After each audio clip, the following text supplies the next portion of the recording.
Well, welcome once again this week. We're focusing on family. August has been a tremendous month over the last couple Sundays and Wednesday nights.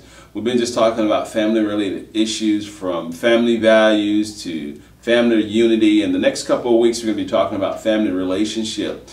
Anna's not here with me today. She's out. I have some other things to take care of. But I want to take a few moments with you out of our time to talk about the whole dynamics of family relationships. And we're going to cover this for those that are part of our church that's been viewing these series of videos that we've been producing. We're going to talk about relationships. And there's so many different dynamics when you're looking at family relationships or just relationships in general. There's so many different integral parts that play into making and having a healthy relationship.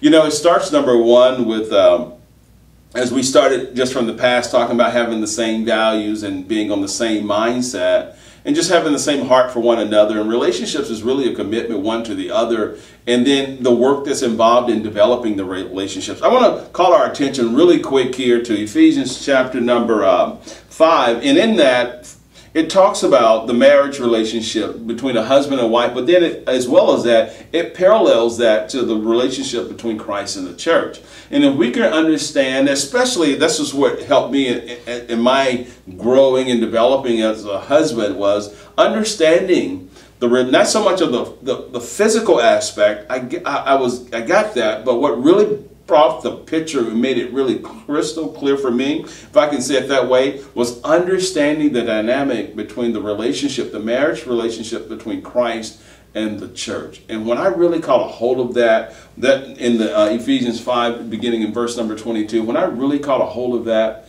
it changed my whole thought pattern.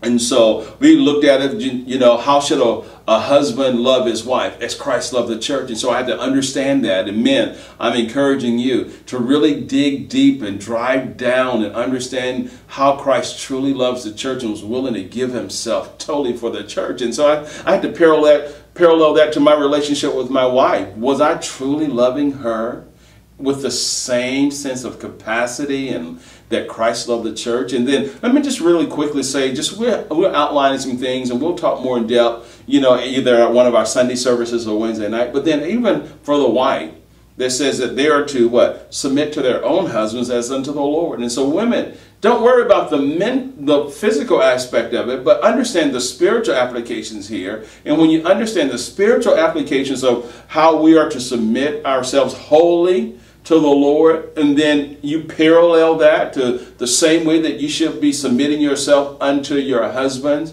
You know, those two statements are so broad, but then they're so deep. And if we are able to grasp those things of loving my wife the way that the Christ loved the church, and then for the woman, loving and submitting and respecting your husband the same way you do Christ. And if we do that, that's one of those are foundations for any relationship. How long as we're talking about relationships, this is just a really quick overview of what we're going to be talking about in our, you know, relationship topics. But, you know, not only that comes into not, you know, loving each other, but then there's the whole communication aspect of it and understanding each other's communications language and how to best communicate one with the other, and we're going to talk about that. And then as well as that, and we'll finish up our day, just a little quick overview, reading from Ephesians 5, starting in verse number 22, all the way through Ephesians number 26, because then it talks about the parent-children's relationship.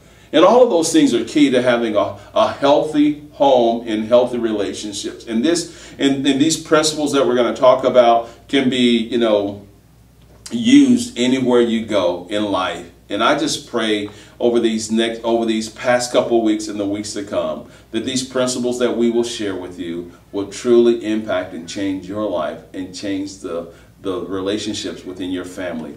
If they're struggling, they will become better. If they're good, they will become better. I guess I'm using better on both ends of it, but we just want to see it gets more healthier, if I can use that terminology, that we want to keep feeding into it and feeding positive into every relationship, because it is the whole dynamic of the Christian home and family is to be a representation of Christ to the world in which we live in. That's what it's all about. All right, have another blessed week. I look forward to talking to you next week about family relationships.